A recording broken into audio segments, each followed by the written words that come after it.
you, Seb? Hello, both of you. I'm going to leave you to it now, but just saying hi. Volume up. I can't turn the volume up, Dad. It's fine, don't worry. I'm good, thank you. How are you? We are good, thank you. So first of all, I wanted to ask about how your time's been at Aston Martin so far. So you moved from Ferrari to Aston Martin at the end of 2020. How has your journey with Aston Martin been like so far from your perspective? Well, to be very honest, the first bit was a bit strange because we were still wearing masks, and I got to know everybody with the masks. That was strange because you meet a lot of people and you only see half of their face. And now, since the mask is gone this year, I felt like I met the other half of the team. So no, but jokes apart, the team has been fantastic. They've been very welcoming. Obviously, it is a much smaller team when it comes to infrastructure and team size. But since the day since I joined, obviously the launch of Aston Martin, the team has been growing incredibly fast. A lot of people joining, and we're still in the old Jordan factory here at Silverstone, but it's now sort of imploding. And the new building is coming up on the horizon just next door, and everything is growing. So there's a lot of things happening.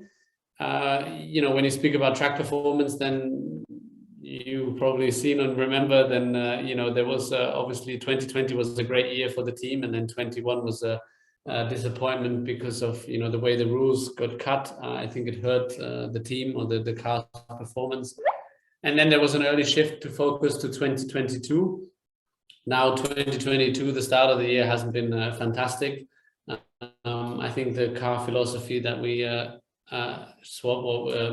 decided for initially probably wasn't the right way to go.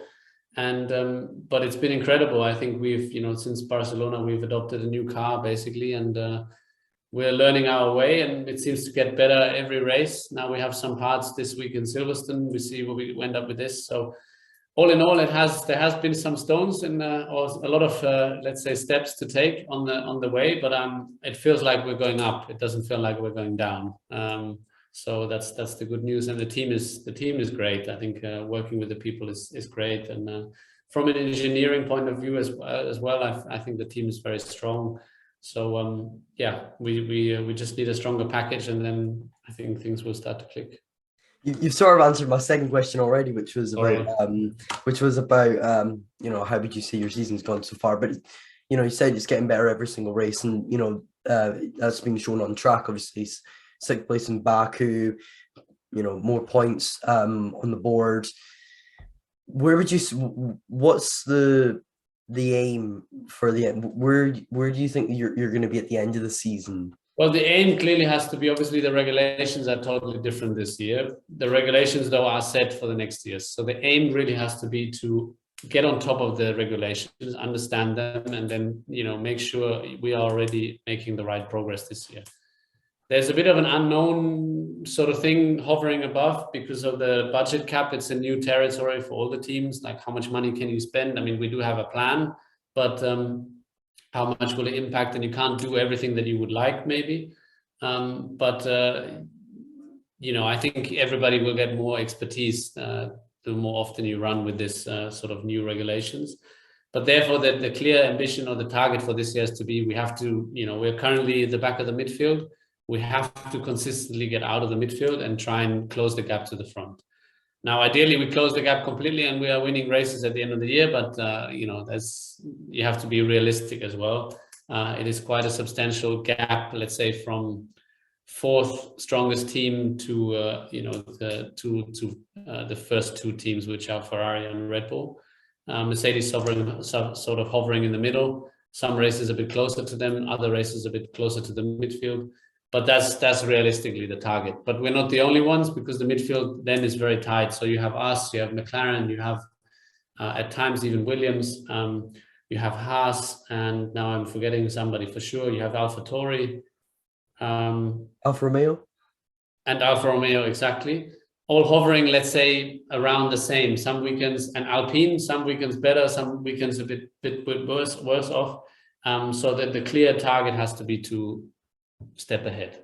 That's all their target, all of these midfield teams, but that's our target as well. And looking forward to Silverstone. You won around Silverstone twice in 2018, once on the current layout. And you obviously had a very good qualifying last year, did pretty well in the sprint race when we're running in the points at the very start.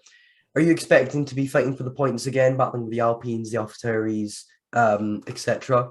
Yeah, I mean, it will depend on, how good our updates are and how good the other people's updates are. But yeah, I hope we can be, it's a different track. It's more high speed. It should be a smoother track when it comes to the asphalt or the surface.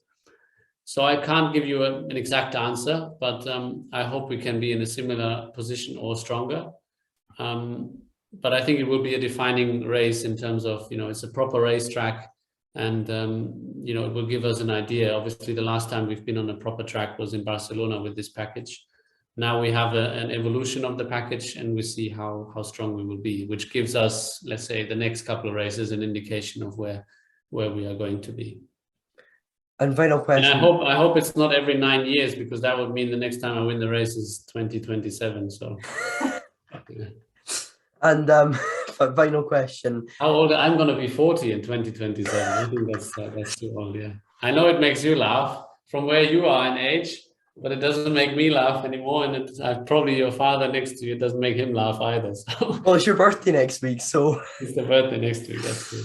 But one final question, and that what sort of track would you say the car's strong at, and what tracks would you say less strong at, like street circuits, high speed circuits? What would you say is the car's best track? Well, I think I don't know. The street tracks are hard to judge, because I also feel there are tracks like Baku, Montreal, and Monaco. There are tracks where you also, as a driver, I think you can make more of a difference. As I said, this one is more of a proper racetrack, and we will see more where the car is now. I do feel we have developed the car, or at least understood the car in a better way, so that we got more competitive. How will it suit us? I don't know. It depends on how good our new parts are, and then, if we can enhance the performance of the car, then actually it will start to suit us. So in terms of philosophy, I don't know. It's really a track. Like in Baku, I could have told you it should be on the better side of things, just because of track layout. Here, I'm not sure yet, because there's a lot of high-speed corners that could, cause a lot of bouncing that we've seen and people complaining about, which could be good for us, or it could be bad for us. I'm not quite sure yet, to be honest. Yeah. Seb, it's been an absolute pleasure talking to you. You're one of my biggest inspirations. No worries. Thank you. Thank you.